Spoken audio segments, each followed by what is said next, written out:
Welcome, beloved children. We are discussing the 9 forms, the 9 manifestations of Devi Durga Mata as revealed by Rishi Markandeya. And we are talking about the 7th aspect today, meditating on that form as Kalaratri.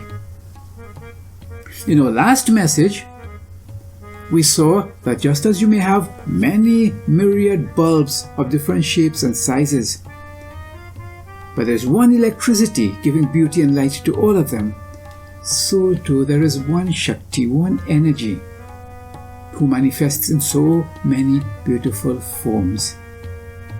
Today, I have another beautiful form to meditate on and to share with you. And it's an interesting one. It's Kalaratri Devi. She is the most fierce aspect of the Durga Mata energy.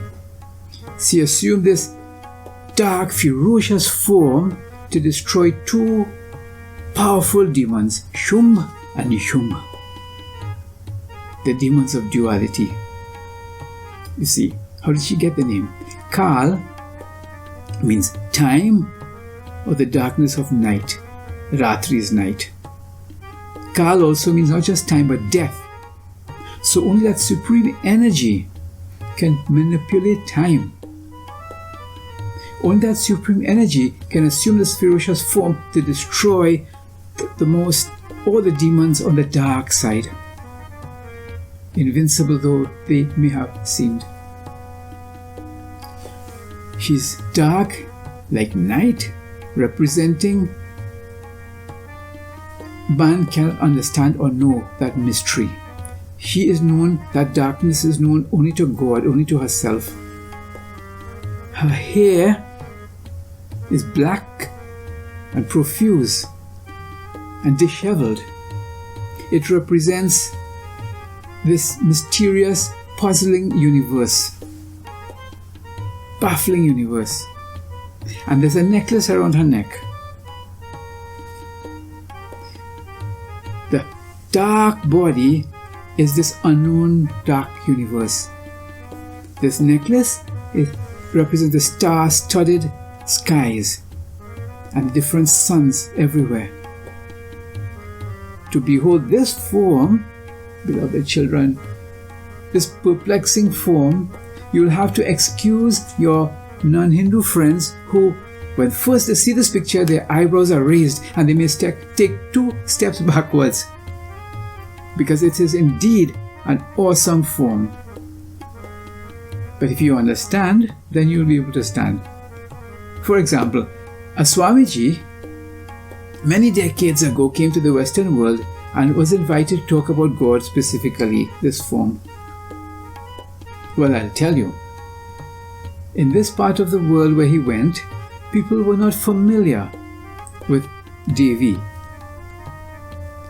Read for yourself what the concept of lady or woman was in the scriptures, and their place here and also in heaven. But this is the point, when he first mentioned that God was a lady, half the audience collapsed. Because God they knew was a strict father, and he had to be a father alone. He wasn't even married. And the other half of the audience, when they heard that God could be black, they collapsed. The idea that a black person could be God or a dark person could be God was very foreign to them, beloved children. This is the mysterious form of that energy, that darkness of the unknown. Further, beloved children, if you look closely, you will see that her vehicle is not a white bull or a lion or a tiger. It's a dark donkey of everything. In the scripture, you see, that's why you have to understand what is being presented to you here. Vamarambha was the name of a demon, which means obstinacy, stubbornness, ignorance. This is a quality that sometimes comes in the human mind. This demon comes, that spirit comes, that you don't want to make an effort to pray. You don't want to make an effort to better yourself. You do not want to make any effort to do yoga, to do meditation. It means this donkey, this demon, has taken possession. By controlling this donkey, beloved, by sitting on his back and riding it, she shows that she has conquered obstinacy, this dark demon. Do you follow? This energy retards our spiritual growth. It impedes our spiritual growth. We can't make progress until this demon of stubbornness and obstinacy is rechanneled, refocused on the path of truth. And when so controlled, remember that energy is still there, but now you become so blissful, so peaceful, almost pig-headedly, you have a full determination not to go back on the wrong track.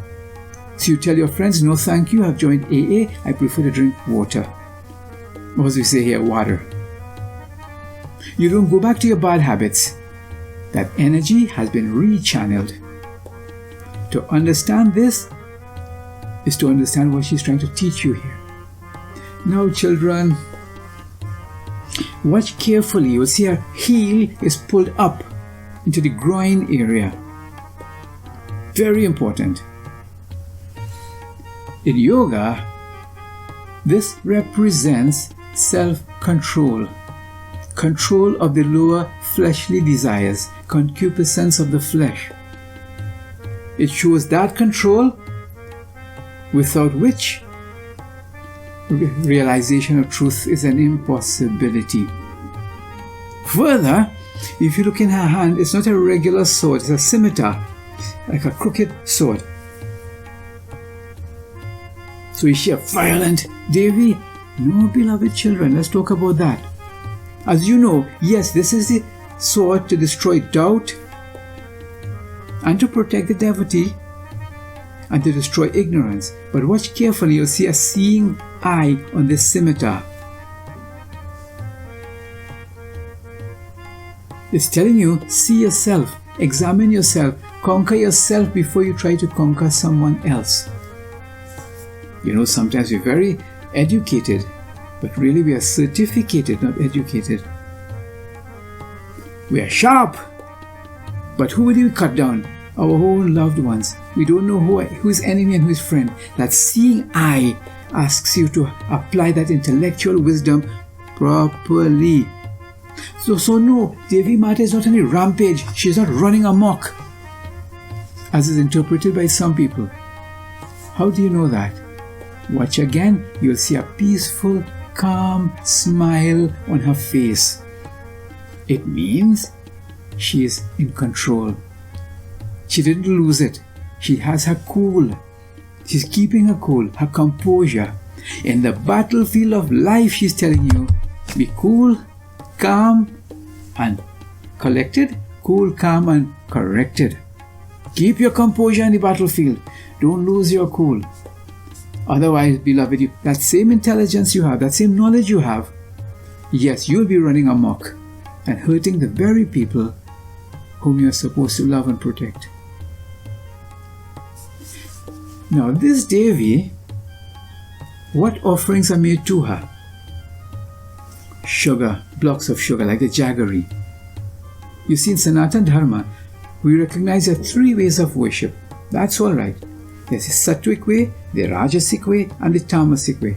This is the sattvic way. She is pleased when you offer sugar, meaning the sweetness of your love. In the rajasic way, you offer stuff, but there's no real love. It's bargaining. God, I'll give you this if you will give me that. And the tamasic way involves some animal being hurt or sacrificed, or alcohol.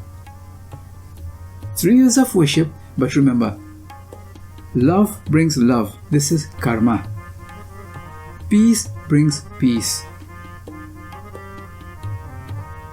That's why we offer red flowers and the sugar. Do you understand, beloved? Karma comes back to you. Give love and get love. So, beloved children, remember, 7th form, let me give you 7 things to remember from this message. Divine truth is inaccessible to us, but it becomes accessible through a loving mother. And she, yes, she could be a she, God could be a she, and she could be of dark complexion. The spirit of time brings an end to all challenges, all the negativities. She protects us from all the dark, evil forces. So don't ever give up. Be reassured. We can conquer stubbornness and obstinacy. We can choose to stick to a blissful attitude instead. We must conquer the lower self to attain higher ideals, higher wisdom. We should conquer ourselves before we seek to conquer others, control our own minds and mouths. She teaches, on the battlefield of life, try your best to maintain your composure. If you lose it, quickly breathe and think. Remember Mr. Perfect and Madam Perfect?